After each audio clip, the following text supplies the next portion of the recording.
Good evening, everyone. It is your Realtor Hugo, and as always, thank you so much for tuning in to another live. It is my pleasure, as always, to welcome you. And today we are going to be talking about 10 essential steps to closing the deal for first time home buyers. So, if you know anyone that would be interested in a live such as this, or content such as this, feel free and share it with them. We're going to be on YouTube, Facebook, LinkedIn, Twitch.com, X, and now Spotify. So feel free and share the live and listen to it on your favorite platform. So, if you have any questions, comments, concerns, feel free and leave them on your platform of choice. And let's go ahead and get started. Number one, get pre approved for a mortgage. Before you start house hunting, get pre approved for a mortgage. This shows sellers you're serious and lets you know how much you can afford. Remember, there isn't. There isn't the same, this isn't the same as pre qualification. Pre approval is more thorough and gives you a clearer budget. So, the primary thing to understand, and this is probably far before the closing, is getting pre approved. We always talk about how important it is to get pre approved and making sure that your pre approval is up to date. Because if it's not, then you're running the risk of getting into a contract for a property you might not be able to immediately afford. So it could be a little bit tricky. So know your budget and show sellers you mean business by getting pre-approved for a mortgage first. Number two, find a trustworthy real estate agent. A good real estate agent is your guide through the home buying process. Look for someone who knows your area well and has good reviews. They can help you find the right home, negotiate the price, and handle the paperwork. So that can make the difference between making the experience pleasant and smooth, comfortable transaction to something that can be drama filled, chaotic, and hectic. No one wants something like that. So make sure to do your due diligence and find a real estate agent you trust. They will be your home buying best friend. So make sure that you know your realtor and your realtor knows you. Like we talked about yesterday, a good realtor should be able to listen to you and work in your best interest. Number three, start house hunting. Now, the fun part, house hunting. Make a list of must haves and nice to haves for your new home.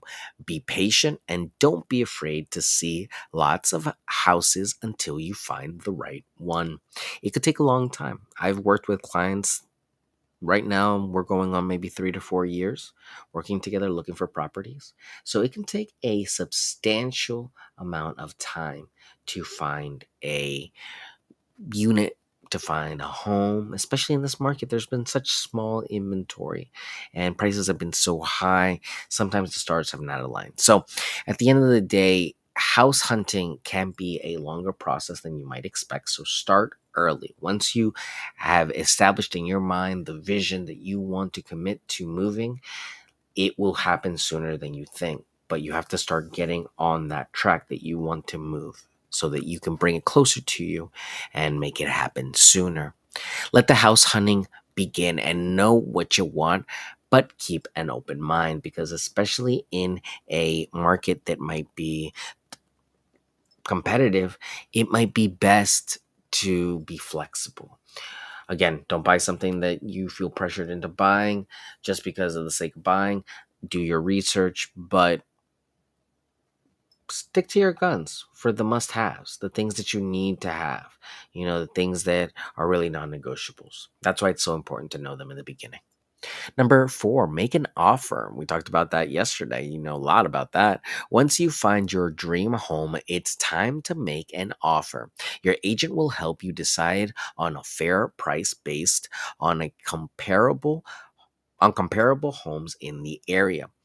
Be prepared for some back and forth negotiation. It's common. Don't get up in arms about them trying to haggle you on price. Remember, this is a property that someone might be the last one they might be selling. It could be the last little bit of real real estate that they have before they retire. So, wouldn't you want to get the most for your property if you're in that situation? You have to be conscious and compassionate of that, because on the other side of these transactions, we do have people. And you can't forget that. No matter how much business is just business, you have to remember that people are people.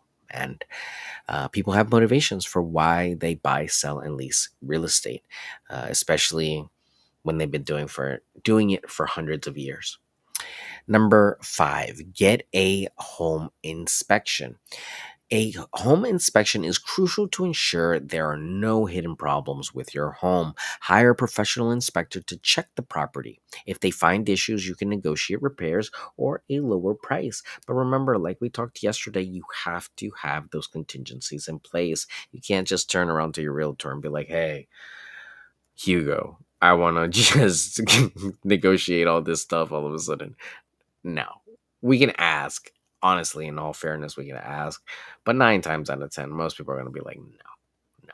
So it's just, you have to be serious when it comes to real estate. People don't have time to waste, and we don't want to waste your time either. So, getting a home inspection to uncover any hidden issues is important, and focus on the safety issues first and foremost. Things that are in the walkways, byways, outside, inside, that might impede the property from being safe to inhabit or to use. So, water, electrical, all these big systems, make sure that it's safe to habit. Number 6, secure your financing. Once your offer is accepted, it's time to finalize your mortgage. Provide all necessary documents to your lender. Lock in your interest rate. This process can take a few weeks, so stay in touch with your lender and don't be shy when they ask you to reach out and supply them with paperwork. Do not hesitate to reach out and supply them with that paperwork. Try to get it to them as soon as possible. And please, this kind of goes without saying, don't forge any documents. It's truly baffling to me how many people try to mix up documents or forge documents with colleagues or coworkers or friends. Inevitably and eventually, it will all come to the light. So make sure that you're just being honest and transparent about your situation. Give verifiable pay stubs and insure and tax information, and I don't think there would be too much of a problem qualifying you for a proper loan.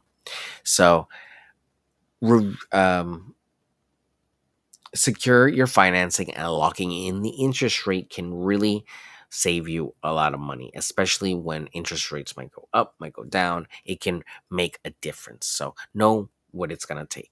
Number 7, review and sign the closing documents. Before the closing date, review the documents with your agent and lender. The CD, the closing documents, are going to be estimated in the beginning, and then they're going to be tightened up and more specific towards the end.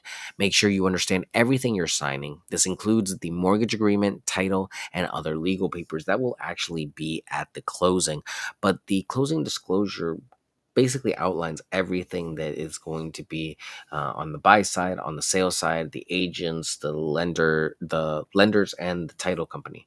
So review it. Make sure that if you have any questions, you ask, because after you sign it, you really can't go back without a lawyer to uncover this thing. You just can't, just make a note and try to get it fixed like that. You probably would have to take some sort of legal action.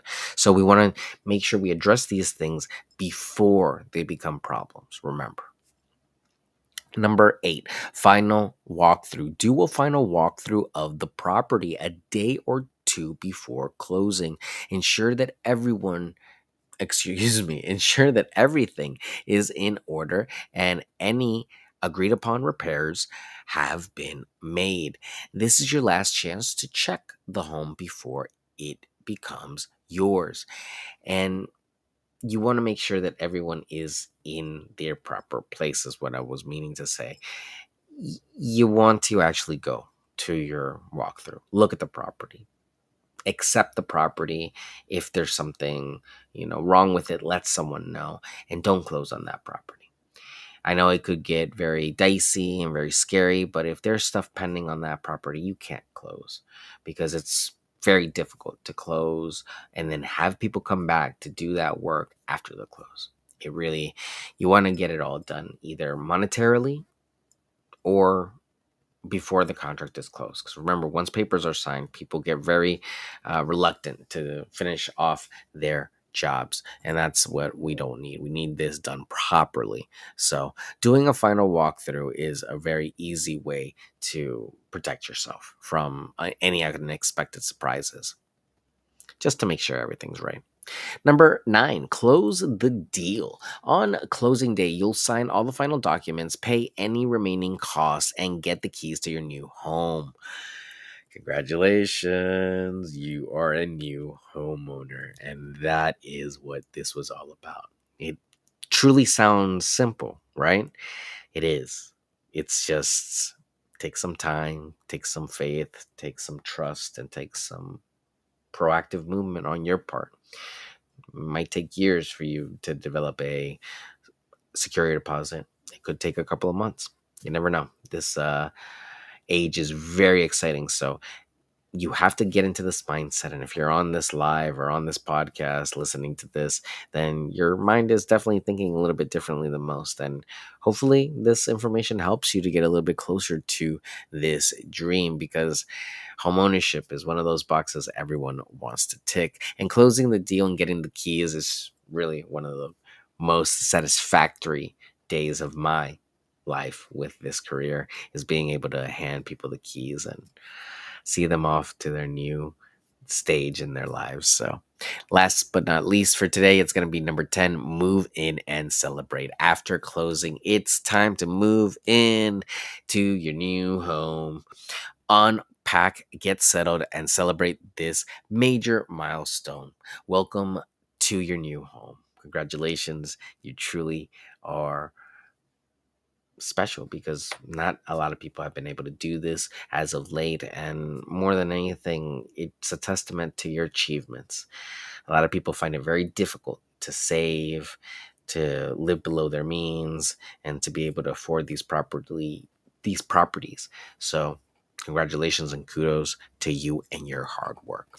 If you are just joining us, we are talking about 10 essential steps to closing the deal for first time home buyers.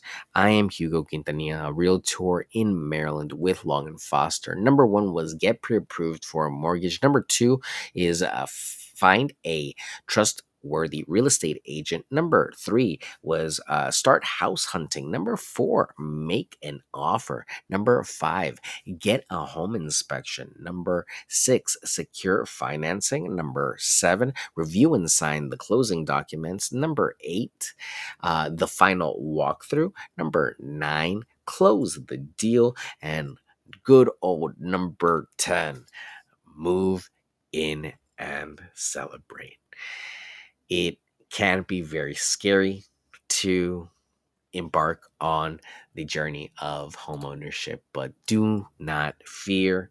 There is tons of rainbows at the end of your journey, tons of pots of gold, tons of opportunities out there for you to make money and for you to have generational wealth.